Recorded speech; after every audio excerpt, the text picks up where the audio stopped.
Të nderuar shikues, përshëndetje, jeni me edicionin e lajmeve të orës 11. Në Vlorë u zhvillua ceremonia shtetërore për 113 vjetorin e pavarësisë së Shqipërisë.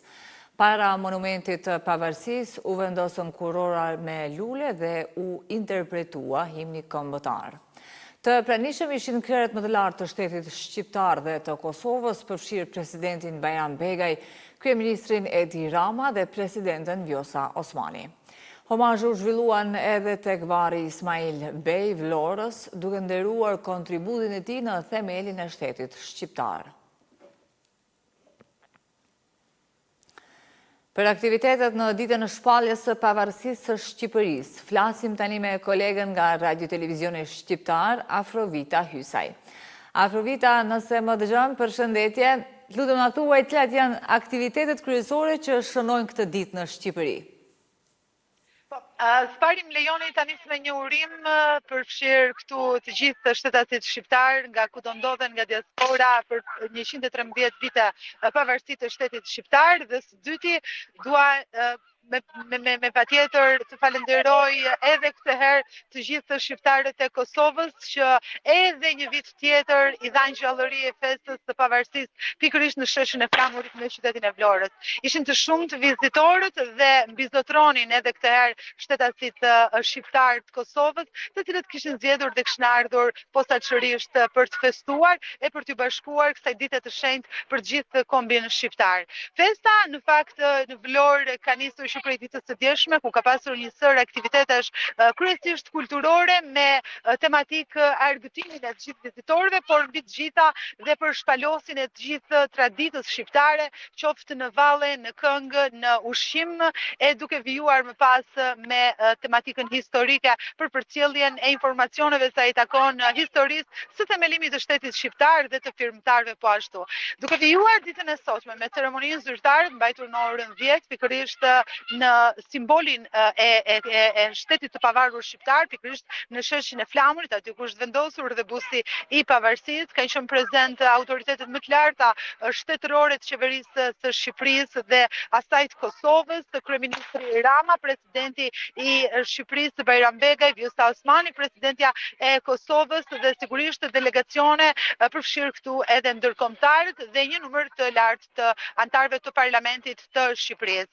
Ceremonia ka nisur me parakalimin simbol, më pas me nderimin përpara bustit të monumentit të pavarësisë, duke vijuar me ngritjen simbol të flamurit, pikërisht vendosur pranë sheshit të flamurit. Ka vijuar mëtej aktiviteti me nderimin përpara varrit monumental të Ismail Qemalit, për të përshëndetur më pas të pranishmit dhe për të vijuar festa me këngë valle të grupeve të ndryshme ardhur nga gjithë diaspora, të cilët kanë performuar dhe i kanë dhënë gjallëri të gjithë këtij sheshi ku ne ndodhemi në këto momente. Edhe në këtë rast, numri më i lartë i grupeve të mbërritur ka qenë sërish nga Kosova dhe duke shpalosur pa diskutim veshjet popullore të secilit qytet, simbolet e secilit qytet të cilët kanë marrë pjesë në këtë ansambël, por mbi të gjitha të muzikës që ka qenë një argëtim pa diskutim për të gjithë të pranishmit. Ka vijuar dhe vijon më pas aktiviteti me një paradë e cila mbahet në bulevardin Ismail Qemali për të vijuar me një sër aktivitetesh të cilat përfshin panajire pranë Muzeut të Pavarësisë, panajire pranë Muzeut Kosova, ku këtë herë nderohen firmëtarët e pavarësisë dhe kur flitet për jetën e tyre e të gjithë firmëtarëve të pavarësisë, duke vazhduar me panajire dhe gatime tradicionale shqiptare, të cilat do të jenë vendosura për gjatë gjithë ditës së sotme deri në mbrëmjen e vonshme, e më pas me aktivitete që janë kryesisht koncerte nga shkollat, koncerte të cilat kulmojnë më pas në mbrëmje me performim të artistëve më të njohur të skenës shqiptare. Dita e sotme nuk mbyllet me kaq, ka gjithashtu aktivitete të cilat vijojnë për gjatë ditës së nesërme, duke qenë se 29 nëntori, dita e shpalljes e çlirimit të vendit, ka po ashtu një agjendë aktivitetesh të publikuara tashmë në kalendarin e Bashkisë së Vlorës, e të cilat japin një larmi më të gjerë aktiviteteve dhe festës për të gjithë vizitorët që kanë ardhur e do të qëndrojnë në Vlorë të 28 e 29 nëntor. Afrovita, ne të falenderojmë për gjitha informacionet që na i solli nga atje. Faleminderit ju. Vazhdojmë këtë edicion të lajmeve me informacione të tjera. Sekretari Amerikan i Shtetit, Marco Rubio, ka uruar popullin shqiptar me rastin e 113 vjetorit të pavarësisë. Ai thekson aleancën e fortë në NATO dhe bashkëpunimin në siguri, luftën kundër krimit të organizuar dhe mbrojtjen kibernetike. Rubio rikonfirmon angazhimin e SBA-s për marrëdhënie edhe më të forta në të ardhmen dhe zgjerimin e bashkëpunimit ekonomik dhe ushtarak me Shqipërinë. Ndërkohë edhe në Kosovë po shënohet sot dita e flamurit me aktivitetet të shumta në të gjitha komunat e vendit. Vizitat kanë nisur herët në mëngjes me homazhe në Prekaz dhe në Boletin, ku përfaqësues të institucioneve e qytetar do t'i nderojnë figurat historike të kombit. Lidhemi tani me kolegën tonë Arlinda Sejda, e cila ka përcjell edhe po vazhdon realisht i përcjell aktivitetet dhe homazhet që janë bërë në Prekaz. Arlinda, përshëndetje edhe për juve atje. Si është atmosfera sot në Prekaz?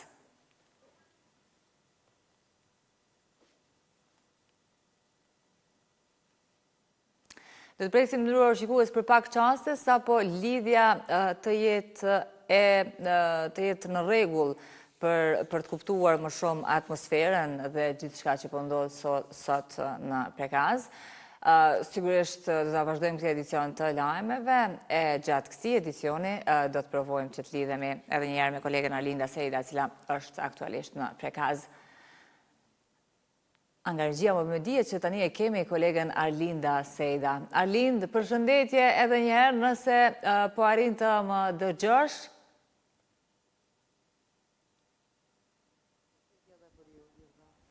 Arlinda? Nëse më dëgjon... Duket kemi pak të lashe teknike me telefonin, mirë po për t'ju njoftuar që në Prekazin heroik që nga orët e hershme të mëngjesit ka nisur aktivitetet për shënimin e ditës së pavarësisë së Shqipërisë, po ashtu të daljes publike të ushtrisë çlirimtare të Kosovës në këtë 28 vjetor dhe po ashtu ditëlindjen e komandantit legjendar Adem Jashari. Gjithë aktiviteti i kësaj feste ka nisur në orët e hershme të mëngjesit, ku që nga ora 9 është shenuar me simbolikën e vrapimit të nëntorit në shtigjet e liris, ku kishte një numër të madh të pjesëmarrjes të vrapuesve, të cilët sigurisht kanë shtegun e përvjetshëm prej 28 kilometrash për ta shënuar këtë fest.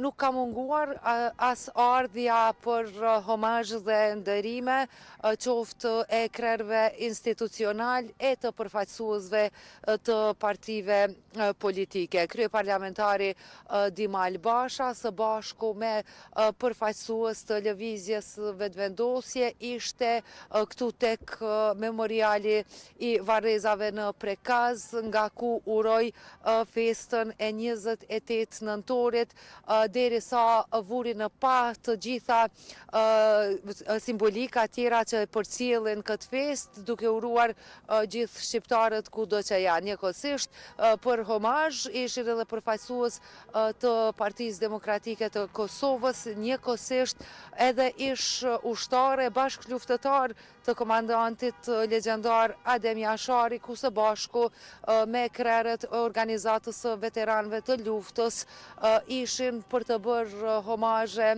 këtu në kompleks. Padyshim derisa urua kjo fest, u vu në pa edhe dalja publike e ushtrisë çlirimtare të Kosovës 28 vite më parë, derisa ish bashkëluftëtar, por edhe qytetar, theksuan në mungesën fizike në këtë përvjetor të ish krerëve të ushtrisë çlirimtare të Kosovës. Aktivitetet të tjera do të organizohen edhe nga komuna e Skënderajt, ku në orën 12 në sheshin Adem Jashari aty do të bëhet përurimi i obeliskut të ushtrisë çlirimtare të Kosovës e për të përmbyllur festën e sotme me natën finale të festivalit Rapsodia Shqiptare në Skënderaj. Alind, faleminderit për gjitha informacionet dhe atmosferën që na i solle nga Prekazi.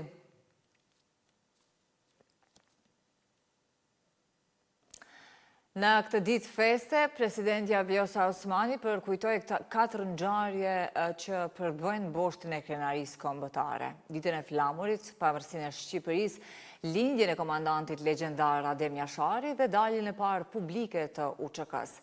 Osmani vlerësoi lidhjen historike mes Kosovës dhe të Shqipërisë, duke theksuar se sot dy shtete ecin krah për krah. 2 flamuj, 1 zemër. Ajo uroi qytetarët duke nderuar gjithashtu heronjt, dëshmorët dhe martirët e kombit shqiptar.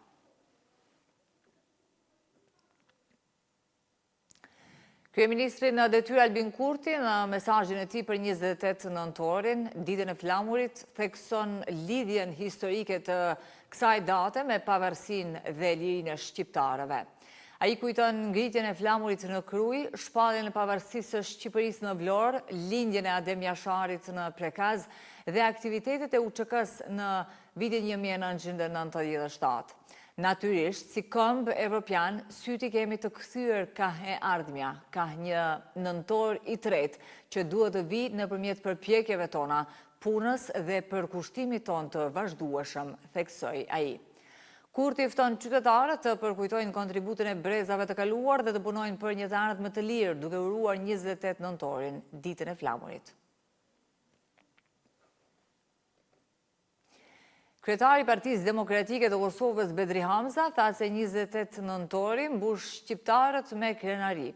Ai theksoi rëndësinë e flamurit të Skënderbeut, shpalljes së pavarësisë së Shqipërisë dhe ditëlindjes së komandantit legjendar Adem Jashari si simbole të lirisë dhe unitetit kombëtar.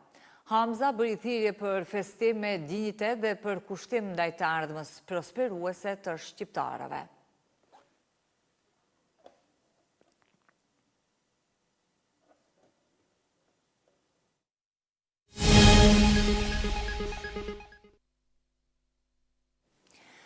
Komisioni Qendror i Zgjedhjeve ka certifikuar rezultatet e zgjedhjeve të raundit të dytë për kryetarët të 18 komunave.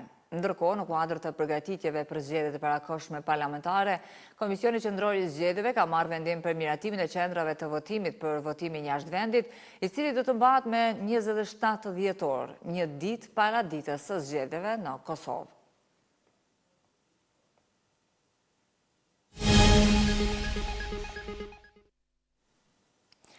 Pas mbajtjes së seancës, ndërmarrja komunale trafiku urban ka njoftuar se pezullimi i transportit publik në Prishtinë do të vazhdojë deri në transferimin e mjeteve buxhetore nga institucionet qendrore. Edhe pse Kuvendi Komunal votoi bartin e buxhetit nga viti 2024, ndërmarrja thotë se fondet nuk mund të përdoren pa u ekzekutuar zyrtarisht, duke e lënë kompaninë pa mundësi financiare për të shlyer borxhet dhe për të rifilluar operimin. Punëtorët e trafikut urban ndërkohë vazhdojnë protestën e paralajmëruar derisa qytetarëve u premtohet se ditët e humbura të biletave mujore do të kompensohen. Ndërmarrja kërkon nga institucionet përgjegjëse të përshpejtojnë procedurat për kthimin e menjëhershëm të shërbimit publik. Nderuar shikues, kaq për këtë edicion të lajmeve. Për këto dhe zhvillimet të tjera të ditës, takohemi në edicionin orës 13. Ne ju falenderojmë për vëmendje, mirupafshim.